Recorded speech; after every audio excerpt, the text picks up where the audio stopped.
You can watch a tremendously talented artist get eaten alive in the marketplace, and it looks exactly like success.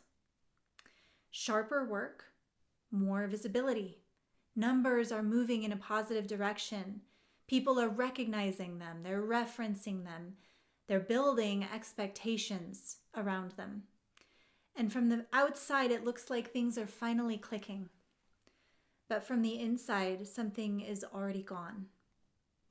If you stay with them long enough, you'll feel it. There's something in the eyes that betrays the dulling of their spirit. Their body constricts, and with it, the creative channel.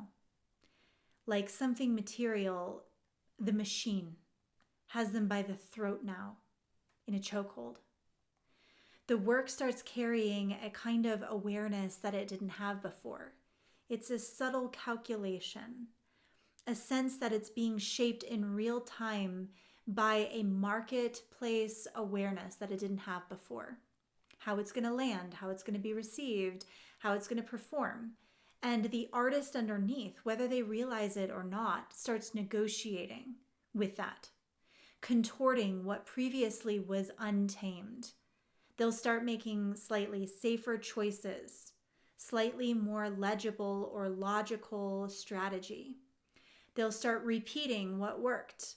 They'll refine the identity of themselves and the work that's getting traction, and they'll start staying within a range that keeps the signal recognizable and their audience engaged. And none of that looks like compromise.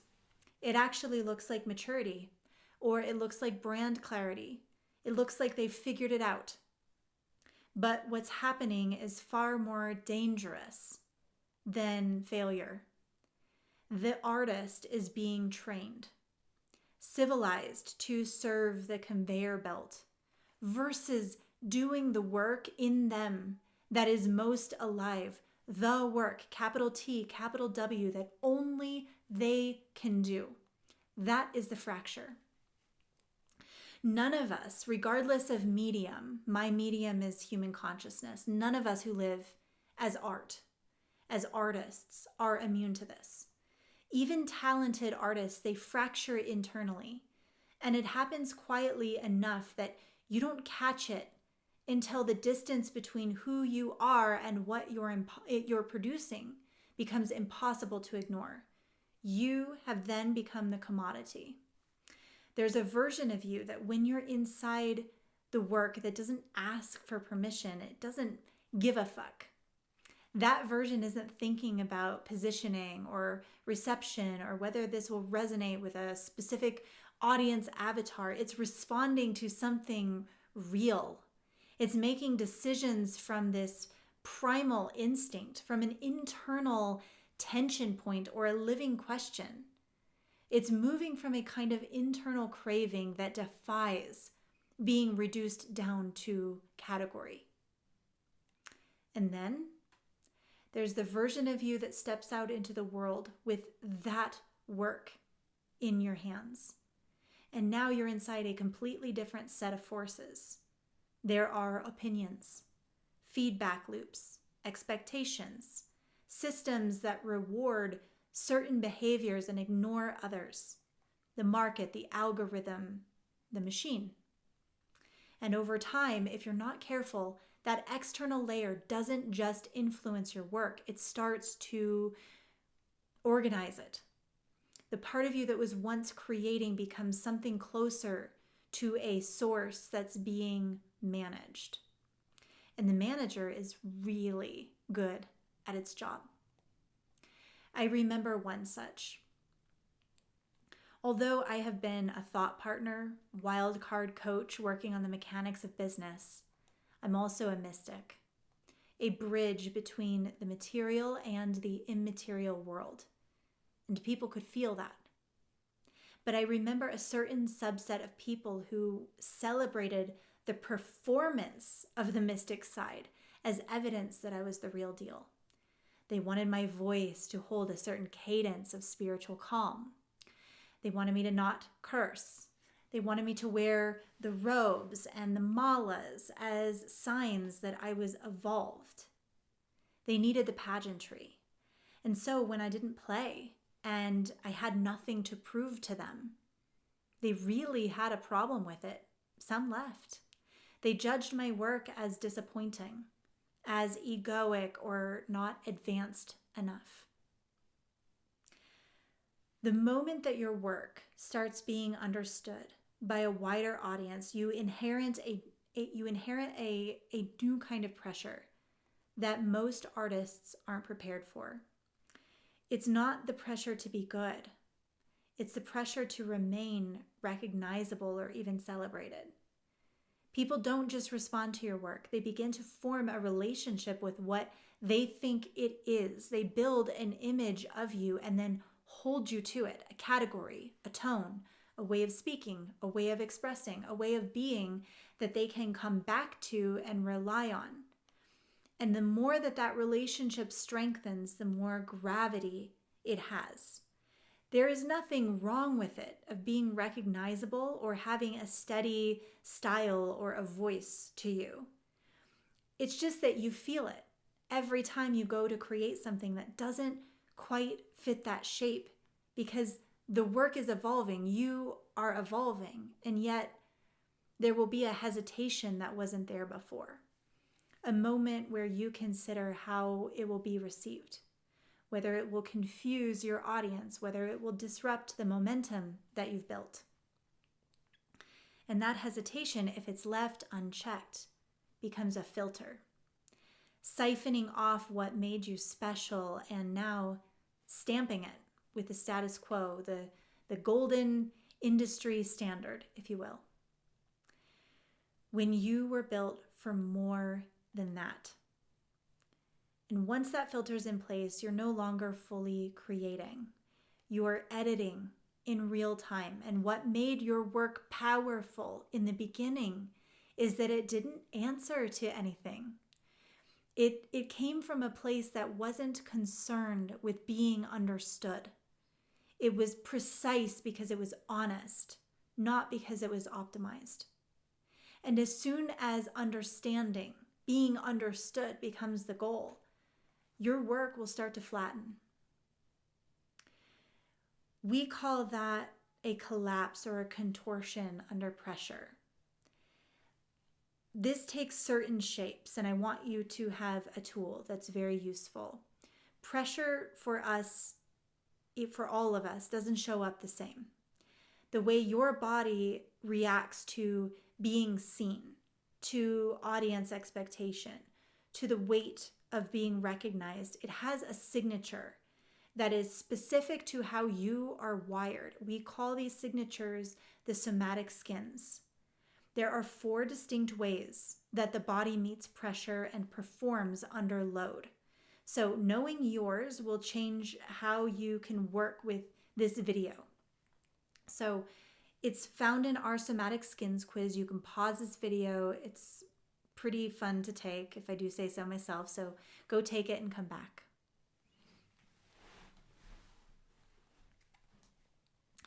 I'm going to share a little bit about who I am, and I want you to hear it from the lens of who you are.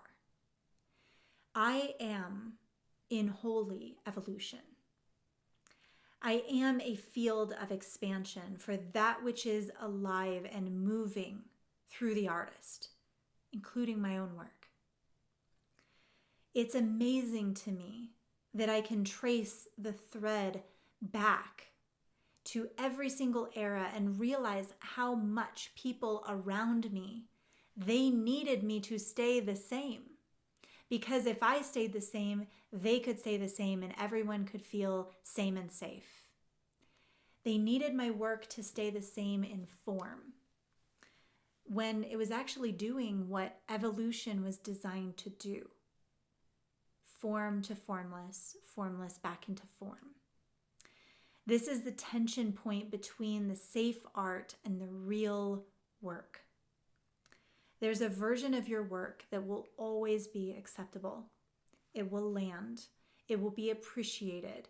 It will keep you in good standing with the people who already resonate with you. It will reinforce the identity you've built and allow you to continue operating without friction. Then there's the version of the work next that actually wants to come through you. The work that doesn't quite fit, but it carries a level of truth that you can feel before you name it. That is what I call the work, the thing that only you can bring into the world. And that's the work most artists learn to avoid. It isn't because they're incapable of that level of work. It's because they can feel what it might cost them. They can feel the possibility of losing the audience that they've built, the risk of stepping outside of what's familiar, the uncertainty whether or not this next expression is going to land or fail. And so they stay where it's safe, where it's proven and okay, where it's rewarded. And over time, the distance between what they're capable of and what they're willing to create courageous enough becomes the defining constraint of their career. There is an ancient quote that I love. If you bring forth what is within you, it will save you. If you do not bring forth that which is within you, it will kill you. At a certain level, permission is the missing variable in you living your courageous contribution. It stops being about skill. You already know how to create. You already have access to ideas, expression, like a golden signal that makes your work yours. That was never the issue. The issue is whether or not you allow yourself to go there when it matters, when it's inconvenient, when it costs something.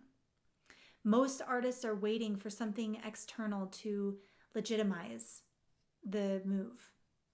Some kind of stamp of permission that it's time, that it's appropriate, that the audience is ready, that the risk is justified. But that stamp never comes, because the moment you're waiting for is the moment where you stop asking.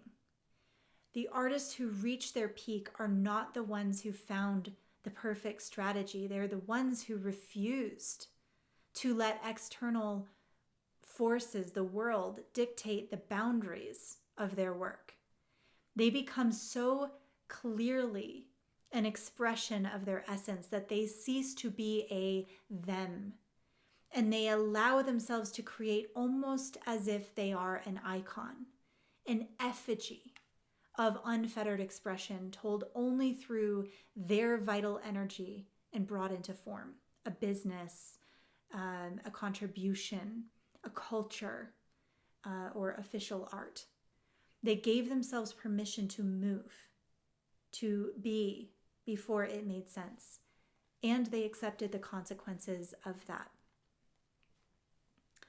For myself, I have lived many ideations of this. It is my path. And I can remember one such a season where I stopped old work completely. I didn't, wind it down. I didn't transition properly or gracefully. I'm not saying that you have to do it this way. I'm just sharing that it is how this one was done. This particular transition was cut off just cold turkey. I just stopped. And for a while, like a real while, I was making a third of my revenue, a third less than what I was used to. My clients around me, my audience, they can do math. They're not dumb people. And I remember a couple of them asking what that was like. Here was my truthful answer: excruciating. Thankfully, I'm not afraid of excruciating, because to have held continued old work when I knew it was time to transition to something better, that would have been suffering, like a slow, low-grade fever of drain, muting the signal. And so I told them, yeah, I get it. I'm making less right now, but this is better. This is better, the new work. And right on cue, because this is how it always goes, as soon as I held the line, new prospective clients started reaching out. This is always how it is. They were offering to pay me for the old work. Good money, easy money. The kind of money that knows exactly where to find you when you've just made a hard decision. And I'll tell you, it was tempting, for a second, but not really. One, because this isn't my first rodeo with what it means to evolve as an entrepreneur and an artist. But secondly, here's what I know about decisions, real ones. The word decide comes from the Latin to cut off, to decide. And so a real decision isn't what you say. It's what you do when the old path shows back up looking pretty attractive. And it will show up. Almost like a test. Like the universe leaning in and asking you, did you mean what you said? Or were you just talking? I've come to believe that business led from that kind of consciousness isn't just business. It's not a revenue model or a strategy deck or market positioning, arbitrary exercises. It is the arena, the wilderness of your soul's greatest expansion. It'll test your mettle. It'll show you exactly what you're made of. It will invite your courage, and then it will raise the stakes before you've finished accepting the invitation. That's how it works. And it'll ask you consistently, relentlessly, to become more than you could have ever dreamed was inside of you. That's not a sales pitch. That's what I've lived. That's exactly what we're doing inside the Prestige. One of the most difficult things to confront as an artist and an entrepreneur is that your own evolution will disrupt the very thing that gave you traction and success in the first place. The work that built your audience and you is not the work that will carry you forward forever. It did its job. It expressed something real at that time in that form through that version of you. But if you're actually paying attention, you can feel when it's no longer the edge. You can feel when you're repeating yourself, just a rote loop. When you're staying within a range that you've already mastered. The work is still good, it's still effective, but it's no longer alive in the same way. And stepping beyond that edge requires a level of courage, a body, what we would call the soma and the psyche, that most people don't associate with art or business. Because now you're not just risking failure, you're risking the loss of what already works. You're stepping away from something that's proven into something that isn't, and maybe isn't even clearly seen yet. And there is no guarantee that what comes next will be received in the same way. Every artist at some point has to make a decision about what they are actually in service to. You can build a system, really, you can build a system to serve the machine that rewards you for staying consistent, for staying understandable, staying within the lines that's already been validated. I'm being cheeky because there's nothing wrong with that decision should you make it. Just make it wide awake, if you will. But I'm cheekily calling that the good little artist. Here's a treat, now do more tricks. Or alternatively, you can build an ever-evolving body of work, including the masterpiece that is you. You, your life lived as art that reflects who you are as you evolve, even when that evolution disrupts everything that came before it. In that way, you are liberated. Not only liberated from the machine, but liberated into a category of one. That kind of impact that only you were meant to have. Those two paths diverge more than people think. One path, the good artist, leads to stability, recognition, and slow containment. The other leads to something far less predictable, a little dangerous, but far more alive. The artist who refuses to be owned is not reckless. They're not ignoring reality or dismissing the importance of building something sustainable. I don't believe in throwing out all strategy or not staying steady enough to bring something meaningful into life and stabilize it. It's just that version, they just simply refuse to let an external system, a system they operate within, become the thing that defines them for their whole work. They understand that the work has to stay ahead of the identity, that their responsibility is what's trying to emerge. That's who they serve, not just what's already been accepted. And that if something in them is asking to move, it's not a suggestion. Now, this is where what I'm saying can be easily misunderstood, that I'm all about reckless, starving artist and I am poo-pooing masterful business. No. I'm saying I'm interested in the intersection of both. That not only is your job to be masterful at your medium, whatever that is, music, paint, sculpture, human consciousness, whatever have you. But it's also living your life, you as art.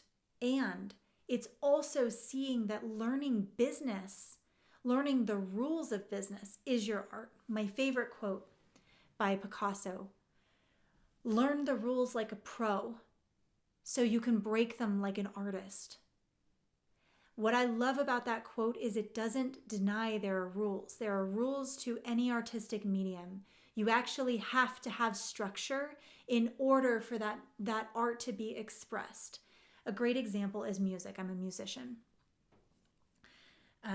There are rules to music, how you hold the instrument, the rules of rhythm, the rules of intonation, technique, etc. If you don't learn those rules and you just pick up the instrument and you just, fiddle around with it, it's not music. It's noise. And actually, it's not that fun. It's not that fun to do, and it's not that fun to listen to. I play a lot of instruments. I don't play the guitar. When I pick up the guitar, I don't know what I'm doing. I maybe can give it like a 2-minute go, and it's just noise, right? Because I haven't learned the rules. It's exactly that in business. Business, lived as art, has rules. Learning market, learning strategy, learning advertising, learning sales, learning the rules so that you can break them as an artist. That's the path ahead for an artist entrepreneur on the leading edge of their profession. They learn both, and where those intersect, they shape business as an art as true as their medium. So if you're listening to this and you can feel the tension between what you are capable of and what you're currently allowing yourself to create, well, welcome. You're already in the real conversation with me. And this is where most will stop. It isn't because they don't see it. It's because they don't yet have the capacity to stay with this moment of truth, to step across a threshold and hold what comes with it, the pressure, the exposure, the instability that comes with stepping outside of what's known. And that's where this goes next, because the problem isn't your creativity. It's whether or not you have the capacity to express it into a more true form. If you're feeling that tension, I just want you to know this is a capacity problem. It's a capacity potential, and capacity is trainable. It's what we do best. This is where we do this work in the prestige. Training the body, your body, as the vessel, building the internal structure that lets you stay true to the work without being dismantled by what comes with it. It's a specific culture here, a whole vibe, a high standard. It's built for the artist, the entrepreneur who refuses to be owned. All the details on how to reach out are in the description.